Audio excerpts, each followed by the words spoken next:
Welcome to Reddit Aliens. Serious, former gang members of Reddit, what was your last straw moment that made you say, holy shit, this life is not for me? Please remember to like, share, and subscribe. My principal in high school was in a gang growing up. He wanted to leave so he could go to college and be in track. They stabbed him and tried to kill him. He survived, went to college, trained for the Olympics, and didn't make it, but he became a principal and would legit chase kids down that were trying to run into the cane fields to ditch and bring them back to class. He also wouldn't tell their parents, instead would try to understand the kids. I loved him. It was the funniest shit watching 1 to 2 kids sprinting into the cane fields and watching our principal full track sprint after them, then watch him bringing these pissed off teens back out of the fields. He also would walk around with a megaphone once the class bell would ring, saying things like, "Get your butt to class. Stop kissing each other and go study. Let's go, people. We don't have all day." I miss you, Mr. Jones. I realized I needed to rethink my life after an interrupted robbery. I was left by those I called friends, so I could take the heat for getting caught. That was when I realized they weren't my friends. However, it really sunk in at my hearing when the guy who I was stealing from, who knew me, watched me grow up and knew what a loser I was, pled with the judge for a light sentence, and told him I was a good kid at heart and needed a chance to choose the right path. This guy I was trying to rob was a better friend to me than the jokers I'd considered my closest friends for the last 10 years. I was lucky, because I was mostly a posing wannabe gangster. I'm glad it didn't go any further. It was a dark path. Sometimes the hardest decisions are the easiest ones to make. I remember about 6 years ago, I was selling Xanax and I had someone I looked at as a brother come and pick up. I had given him a deal and everything. Not really the point, but once I had handed the bars to him, he ran off. In the instant, I pulled my weapon and had it aimed right at his back. After thinking for a moment, and remembering a friend of ours that had died due to a similar circumstance, I put my gun down, went inside, and decided then and there I was done living that way. Higher-ups in my set wanted to switch from selling drugs and petty stuff to focusing more on prostitution. They wanted me to take my turn to have sex with all the new recruits, who were girls from my neighborhood who were all heroin addicts who wanted to be streetwalkers just for drug money. I realized I had zero interest in being basically a pimp and just wanted acceptance and friends when I signed up originally. I was sitting in a prison cell, everyone snitching left and right that weren't affiliated. Something just clicked when I was in there. It wasn't for me. Seeing my mom and dad through glass. Funny enough, I had been shot for the gang, beaten to within an inch of my life, done horrific things, and none of that made me leave. It was the impact of it all on my family and life. I wasn't exactly part of the gang, but my best childhood friend was, so I hung around with them quite a bit. He's currently doing 20 years for shooting a man in the chest with a shotgun over a pint deal, no more than a few points. My father was a former drug dealer for our town when he was a younger man. He had a reputation for being able to look after himself and would do work for others in the department as well. It led to him running some things himself. By the time he was in his 20s, he had met and married my mother, and I was around as well. One day, we were eating at a local McDonald's in the middle of the day, which was also in the middle of our shopping area. My dad looks up and sees a very large group of guys standing over the road looking at him. He excuses himself, goes over there, has what looks like a nice talk, shakes hands, and then comes back to us.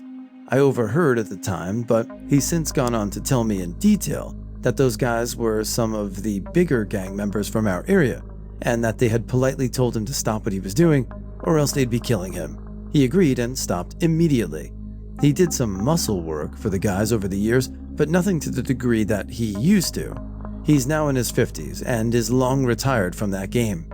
I used to accompany him in the car when I was a kid or teen while he did his work. I'd sit in the car, doors locked, music playing, while he went inside a place to collect something or politely tell somebody that they owed somebody something. It's not a world for me at all. This next story proves the old adage, sometimes you have to give up on people, not because you don't care, but because they don't. A drinking buddy of mine years ago had a cousin who was in a gang because of family problems. The said cousin, Bob, thought he belonged there and he had a connection. When Bob and his gang walked by the street and saw a rival gang, he went straight ahead and started a brawl. He was focused on fighting that he didn't notice that his homies bailed on him when they saw the cops. Even though it was 3-on-3, but it was 1-on-3 as the rival gang were unaware of the presence and Bob had the element of surprise. He and the other rival gang were arrested, but his homies were not there to bail him out or anything. His parents bailed him out, and his homies talked to him again after 3 weeks. That then made Bob realize they're just using him as he has the intimidating size and some money. But the moment he messed up, he got cut out like a bad toilet paper. When I was 17, we stole a car to get weed in the Netherlands. Of course, we got caught, and because I was a minor and hadn't had any convictions, I was in a weekly therapy instead of locked up. The 2 other guys were 18 and got actual jail time. This was in 1996, and Shawshank Redemption was a big movie, so I was really scared of prison. Also, because of the therapy I was forced to follow, I met other young criminals who really had nothing going on for them, which I also was afraid of. One guy even hit another during a session. I had seen lots of fights, but it was on the streets and not in a room next to me. That shit was traumatic as hell. An accumulation of a lot of different things. My friends weren't really my friends. Everybody I used to know was now gone from my life. People who used to know me now looked at me completely different. My mental state had really deteriorated quite severely, and after seeing the reality of the life, I realized it was not how it was made out to be originally. Everything that seems cool about it is just a fantasy, and when you take that away, you're just left with the dark reality. It attracts bad people, and it brings out the worst in the best of people. Never been in one, but have been around enough guys that are to know I couldn't do it. 3 craziest moments I remember were hearing about my friend getting shot and killed on his birthday, a man and his brother running a train on their dad's girlfriend, another dude smacked a crackhead for no reason and cussed him out. The worst of all is when dudes that think they're invincible, so they'll talk nonstop about doing something that will never ever work, or will immediately get them bagged and won't stop till they convince you it's gonna work. It's not quite what you're asking, but I come from a family of deep Southern white supremacists. Some relatives are, or were, most are dead now, in the KKK. My family had been involved in it for a few generations, to the point, a big bragging point, was that some ancestor had been a part of the first KKK formation. The dumbest part of this is that the KKK white supremacists are anti-Semites, and my family are Sephardim Jews, and fit the stereotypical look for it, WTF. There was a lot of gun and domestic violence, rampant alcoholism, these days drugs too, and wild behavior in vehicles. Most had been in jail at some point, a few in prison. Truthfully, it was my mother who began the breakaway. She was a little covertly rebellious in her youth, so she befriended some black girls, hard to do as even with it being illegal, segregation was still happening there, and started going to their church. Dated a black man, though they had to stop because my granddaddy started stalking them in his truck and tried to shoot the dude with a shotgun. They didn't like the Cajuns either, unsure why, sure. Some deeper in the bayou and darker skinned and eyed, but there's not much difference. So there was a huge familial uproar when she married my Cajun bio father. There was a lot of threatening while she was pregnant with me, but they calmed down when she left him and I was born looking like her, not him. She still maintained contact though, bowed to some of their wishes, remained when they threatened us with firearms. It was too little to remember it. Never said a word about their behavior or claims. I was still exposed to KKK meetings, albeit from afar. Some of my earliest memories are of seeing the burning cross through tree lines, the glow of red through the forest. They babysat me while she worked, so I was taught a lot of questionable things and forbidden friendships with the black, native, and Cuban kids. As soon as she could, she took me and fled the South, but she maintained open communication with the family. It was me who severed complete contact though. I did have some racist ideas in my head, but then I met people, exposure to diversity, and the reality of who people are. I realized everything they drilled into my head was a lie, and I hated how I'd unjustly viewed people who weren't like me. I wanted to see people for who they were, and I was tired of all the calls to rebellion and violence. I've not spoken to any of them in a decade. Most are dead or disappeared now anyway, but I've not touched alcohol, drugs, etc., and I hate looking at photos of KKK hoods. I hate it when people try to open conversations with me about my family. I mostly pretend they never existed, except for brief blips of fonder memories. After a night in jail and giving my lawyer my only savings, I reflected on my trajectory and decided to study for the ACTs instead. I moved on to college after that. Fast forward to today. My best friend went into the life and is now out of prison and on parole for murder, looking over his shoulder for the rest of his life as he ratted on his brothers. My ex-girlfriend is rotting in jail for murdering her pimp. I made the right decision. Oh, the stories we have.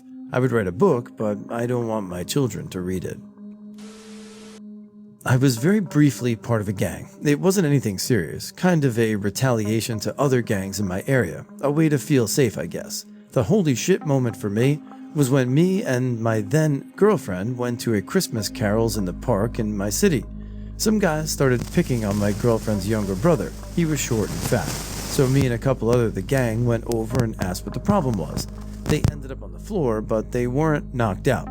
About 30 minutes after that, the rest of them showed up. And I mean at least 50. I honestly think at least 100 against our measly 10 to 12. Bats, cricket stumps, and I saw at least one knife came out, and we had a little standoff. By the way, the carols were in full swing, and no one really noticed the absolute chaos that could have went down. We managed to slip away after a police car pulled into the parking lot, but if they didn't show up, I think we would have been in a bit of a strife. After that, I kind of removed myself from that environment. This next story proves that sometimes tough love is the love we all need. I was laying in a hospital bed recovering from stab wounds. My mom was in there visiting with me and told me that she prayed to God that I wouldn't make it through. She said she'd had enough of worrying whether she was going to get the phone call that I was dead or in prison, that if I died at least she would know where I was and that maybe she could get some peace from my brother and sister. That was 25 years ago now. Life is infinitely better now that all that shit is well behind me. Being a white guy in a highly Hispanic gang was hard enough and had to continually prove I was worth my weight. One day, a manito of mine decided he was going to tell people above me I was a rat bastard. I went through hell clearing my name, and when I finally did, I decided gang life was not the way I wanted to leave my mark on the world and convinced them to terminate my affiliation. I spent 3 days in the hospital, took one of them with me, and have lived a much more fulfilling life ever since. I had family and friends in the game, and so you can say I was connected. I got tired of visiting people in jail, hearing about my pals getting killed and getting pulled over by the cops with friends just because we were rolling around late at night. Then there are rivals and fools who want to start shit and test you. Of course, it's always fun reading about friends dying or getting sent to prison from reading the local newspaper. I even had ones running around on the loose with the police looking for them. The newspapers would read, "Suspect still at large," and all the while the cops are looking for my buddy that was right in my face reading the article with me.